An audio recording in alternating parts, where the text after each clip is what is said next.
What's going on, everyone? Tommy P here, back with another Naturally Obsessed look into basketball. And as always, I want to preface by saying I'm not a basketball expert. I'm just a fan who's naturally obsessed. And today we are going to talk about Game 2 between the Phoenix Suns and the Dallas Mavericks and what we should look for going forward into Game 3.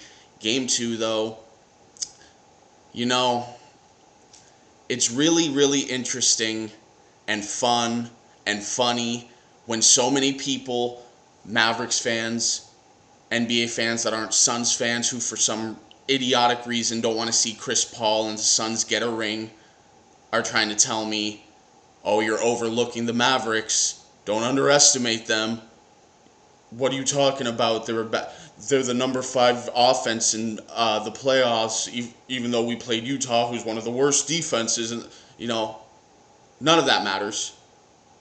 I said from the get-go this was a bad matchup for the Mavericks. Some of y'all said I was crazy, but I stuck to my word. I even doubled down and said, this is how I see it. I've seen enough. Like I always say, I guarantee you I watch more film than you do. Doesn't mean I know more. I am humble enough to say there's plenty of people that watch less film than me that probably know more than me, but I watch more film than you do. And I know what the hell I'm talking about. And there is not a single thing I've seen with the Dallas Mavericks that gave me any cause for concern. And through 2 games, I'm more than right. I'm more than right. There's a really interesting stat here, particularly about Luka Doncic, but we all know, we knew this from the get-go, Luka's not a good defender, right? So we're not going to celebrate, making a fool out of him defensively, are we? I am. I definitely am. There's a stat here just to show how bad Luka was defensively last night and how good the Suns were. The Suns went after Luka 50 times as the screen defender. That's 50-5-0, and scored a casual 1.72 points per chance. Just to show you how amazing that is for those of you who don't follow analytics all that closely. What that's the equivalent to, 1.72 points per chance out of 50 times, that's the equivalent to shooting 86% on your 2-point attempts. 86%. That's not incredible, that's unbelievable. Luka was made a fool last night defensively. CP3 was toying with him that entire fourth quarter. You have idiots like Nick Wright on Fox Sports saying, oh, CP3 looks shook. This is the first time in years he hasn't been the best point guard in a series. Really? Really? Did he look shook last night? Not to me. Not to me. Luka looked shook and exhausted. He looked absolutely exhausted. The Suns are playing this absolutely perfectly. Now, I know the first half was close. It was. There's a lot that went into that. No excuses. The Mavericks played a much better first half in Game 2 than they did in Game 1. They were hitting their shots. They were doing a much better job on the perimeter against Phoenix. And the officiating was bad on both sides. I'm not going to say, oh, they were calling... No, they were calling bad fouls on the Mavericks, too.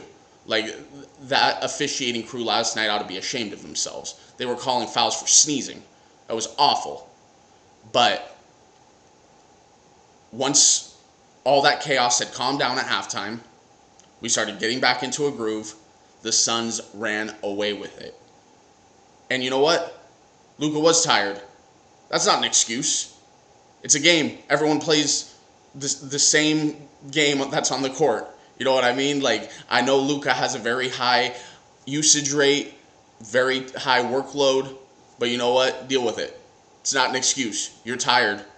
Get better conditioning. Pass the ball more. Plenty of solutions here. Everything I have said thus far for this series has come to fruition.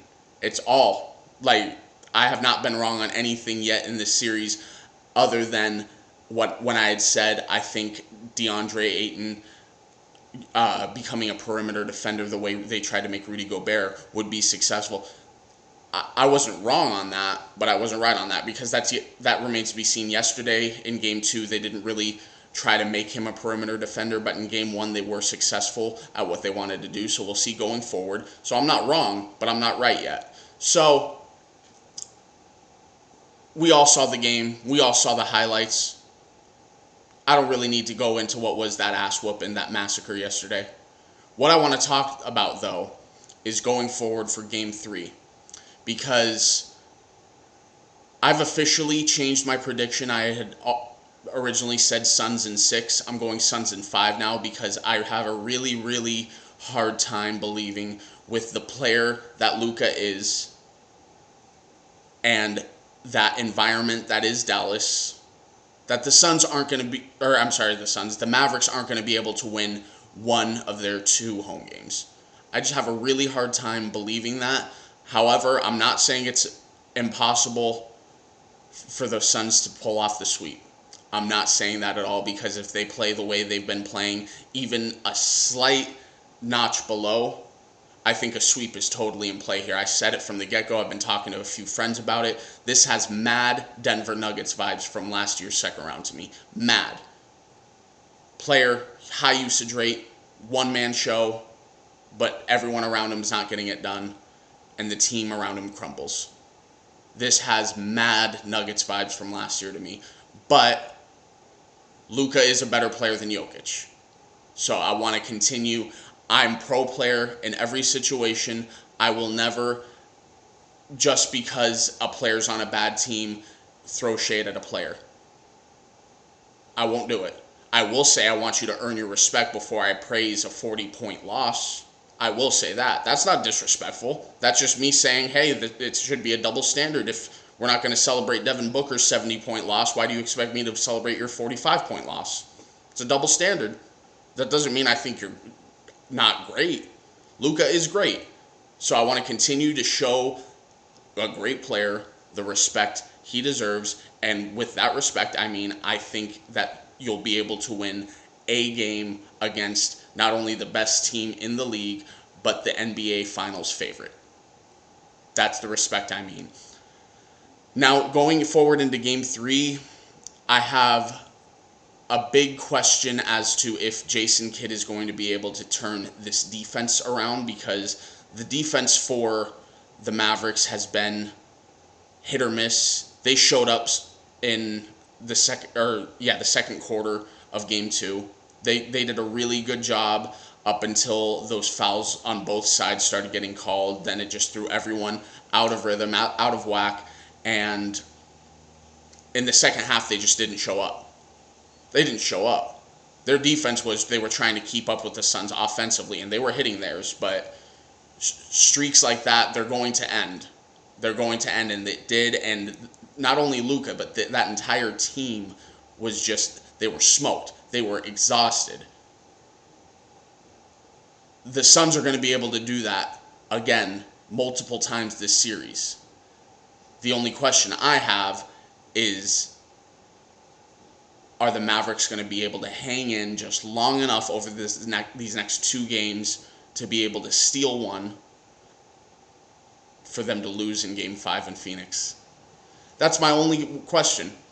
I don't know. I think that it's very, very possible, but I don't want to use the term very, very likely, because this Suns team just continues. I've watched every single game for the last 3 years, every game in the Monty Williams era. I've watched very, very closely,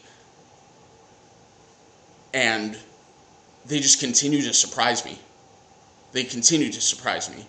Chris Paul continues to surprise me. I've watched every single game over the last 2 years he's played here, and he continues to do something that I've never seen him do before. He continues to do something that I think the entire world hasn't seen him do before. Booker, just, are you kidding me right now? 3 consecutive three-pointers in the fourth quarter, contested. And that's the last thing I want to cover right now before we end things today. What the Mavericks need to do, and I don't think they're going to, because they really don't have any other option. The double teams on Booker, aren't going to work. They aren't going to work. Will you be able to stop him from scoring, similar to what the Suns tried to do against Brandon Ingram in the Pelicans series?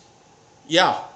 But the difference is, what the Suns are doing against Brandon Ingram is they're saying, pass it to someone else, we dare someone else to beat us, versus Devin Booker is going to pass the ball to one of his teammates, and guess what? They're going to be able to beat you. Double teaming Booker, or anyone on this team for that matter, is a death sentence because they are just going to 0.5 you to death, and we saw that time and time and time and time again in Game 2. For those of you who don't know, 0.5, that's the system the Phoenix Suns run under Monty Williams. What is that? Passing. Making a decision. 0.5 seconds to either shoot the ball or pass the ball. Notice how that ball moves around the perimeter. There was a beautiful passing sequence last night of, I believe it started with Mikal Bridges, then it went to Booker, Jay Crowder. Mikal on the other side started to drive towards the basket, passed it to DA in the paint, dunk. Was the most beautiful aspect of basketball you could possibly see. Don't double team, because they're going to 0.5 you and you're going to lose. The other thing is, you have no one on this team that's anywhere near the defensive caliber as Jose Alvarado or Drew Holiday. Why do I bring those two up? Because very early on, the Mavericks tried to take a page from that book of picking up Chris Paul, full court, 94 feet, and Reggie Bullock. Are you kidding me?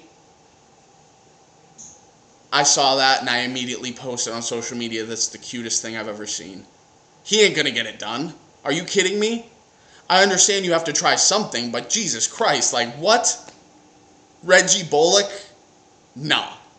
Gonna get cooked every time. So, I really do like the Phoenix Suns in Game 3. I'm going to spend the next day contemplating whether I think it's going to be Game 3 that the Mavericks win or Game 4 that the Mavericks win. But either way, Suns fans, if the Suns lose one of these next 2 games in Dallas, don't overreact, don't panic. And Mavericks fans, if your team wins one of the next 2 in Dallas, don't overreact or get too hyped, because your season's ending very soon. Very soon. Respectfully, of course. Thanks, guys. Please remember to like, subscribe, comment down below. Let me know what you think, and I'll see you next time. Thanks, guys.